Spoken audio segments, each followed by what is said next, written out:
এখানে রেডি হচ্ছে এখন চিকেন পকোড়া, গরম গরম চিকেন পকোড়া। চিকেন এখানে পুরো ম্যারিনেট করছে, চিকেন পকোড়া হবে। আজকে ছিল আমাদের শুটিং, তো শুটিং থেকে মাঝখানে আমাদের আজকে একটু ব্রেক হয়েছে, কারণ আজকে আমরা তাড়াতাড়ি অনেকটা কাজ তুলে ফেলেছি, অন্যান্য দিনের মতো ল্যাচকাইনি। তো যাই হোক, আমরা নিজেদেরকে এখন আমরা এখন নিজেদেরকে একটু রিওয়ার্ড দিচ্ছি। এই রিওয়ার্ডে রয়েছে কি, চা রয়েছে, চিকেন পকোড়া রয়েছে, তেল বসিয়েছে, ওইদিকে হচ্ছে চাটা, চায়ের জল পুড়িয়েছে, আর এই যে আমার জন্য বের করেছে ফ্রেঞ্চ ফ্রাইজ।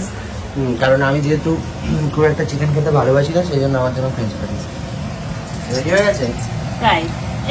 এটা ফ্রিজে ম্যারিনেট করাই ছিল। আমি যখনই বাজারে যাই কিছু কিনে আনি, তখন আমি আলাদা করে সবসময় চিকেন পকোড়া মানে আলাদা করে কিনে এনে ফ্রিজে ঢুকিয়ে রাখি। চিকেন পকোড়া আর হচ্ছে চিংড়ি মাছ, এই দুটো জিনিস আমি আলাদা করে সবসময় নিয়ে এসে এই ফ্রিজে ঢুকিয়ে রাখি। ওর যখন যখন ইচ্ছা হয় বের করে খায়, কারণ এই দুটো জিনিস ও খেতে খুব ভালোবাসে। আর বিশেষ করে চিংড়ি মাছ ভাজা আর এই চিকেন পকোড়াটা সন্ধ্যাবেলায় খেতে খুব পছন্দ করে। এই যে চলো, চিকেন পকোড়া বসিয়ে দিয়েছি। ভাজাভুজি আমি একটু পছন্দ করি। এটা কোনো ভাজাভুজি খুব পছন্দ করে। ও হো, গরম গরম চিকেন পকোড়া। আগে আলুটা ভেজে নিতে পারতে বাবু, নাহলে চিকেনের গন্ধ হবে। ঠিক আছে ঠিক আছে ঠিক আছে। চিকেনের ময়েশ্চারটা তেলে চলে যাবে, তো তারপরে চিকেন গন্ধ হবে। আদা কি দেবো? এই দেখো আদা এখানে অল্প আছে, হয়ে যাবে। আদা বেশি না দিলে ঝাঁঝ হয় না। কত বেশি লাগবে? রান্নায় বেশি মানে চায়ে একটু আদা লাগে, ওইটুকু আদাতে কিছু হবে না। তো এই যে ব্যাগের মধ্যে রয়েছে, কালকে আমি বাজার করে নিয়ে এসেছিলাম। চলো আদাটা বসেই দিই। আদাটা বসে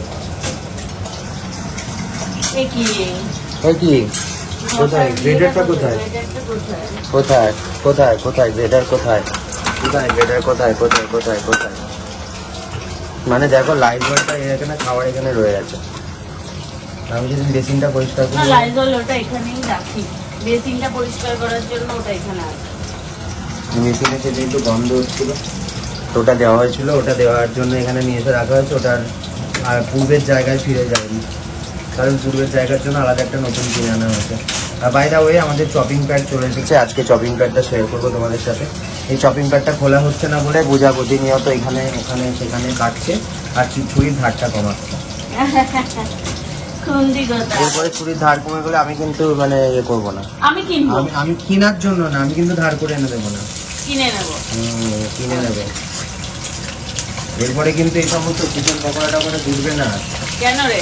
ফেসবুক নাকি টাকা কমিয়ে দিয়েছে, সবাই এবার তোরা কি খাবি, এবার তোরা কি খাবি, ফেসবুক তো টাকা কমিয়ে দিয়েছে, দেখ কেমন লাগে। না, টাকা দেওয়া বন্ধ করে দিয়েছে। হ্যাঁ, বন্ধ করিয়ে দিয়েছে।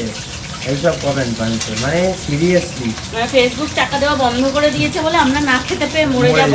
কিছু মানুষের ধারণা এমন জন্মেছে, তো তাদের উদ্দেশ্যে একটাই কথা বলি, নিজের জায়গায় তেল দিই না, মানে ওপরওয়ালা যখন আমাদের পাঠিয়েছে, খাওয়ানোর দায়িত্ব তার। কেউ এখনো অব্দি না খেতে পেয়ে মরছে না, আমরাও মরবো না। এই যে চলে গেল চায়ে আদা, এদিকে হচ্ছে চিকেন পকোড়া গরম। আমি ততক্ষণে সেট করে এখান থেকে ট্রেটা বের করে ফেলি। না, এই ট্রেটা তো না, এটা দিলে আমাকে এখনই মারবে। কোন ট্রেটা দেবো?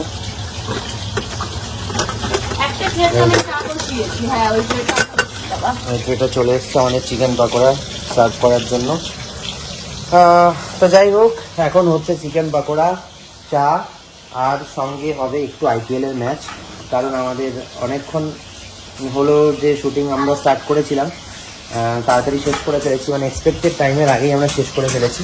তো এখন একটু স্ন্যাক্স খেতে খেতে আমরা অল্প একটুখানি ম্যাচ দেখবো। আমি এটা রেডি করে দিচ্ছি ওকে, এর মধ্যে চিকেন পকোড়াগুলো তুলবে।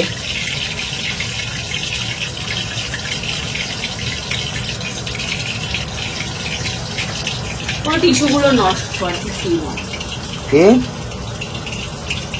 তেল সব করিয়ে করিয়ে টিস্যুগুলোকে নষ্ট, সব করিয়ে করে টিস্যুগুলোকে নষ্ট।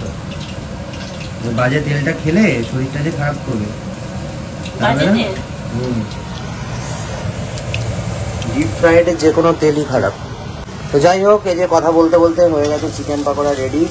এখানে পূজা তেল ছড়িয়েছে, আমি আবার তেলের মধ্যে দুটো চিকেন ছেড়ে দিলাম। দুটো এখানে তুললাম, বউকে তেলের ছাতা খাওয়ালাম, সঙ্গে পোস্টা উপহার দিলাম। ওখানে অতক্ষণ লেগেছে জন্য ওই দুধটাতেই রেখে দিই।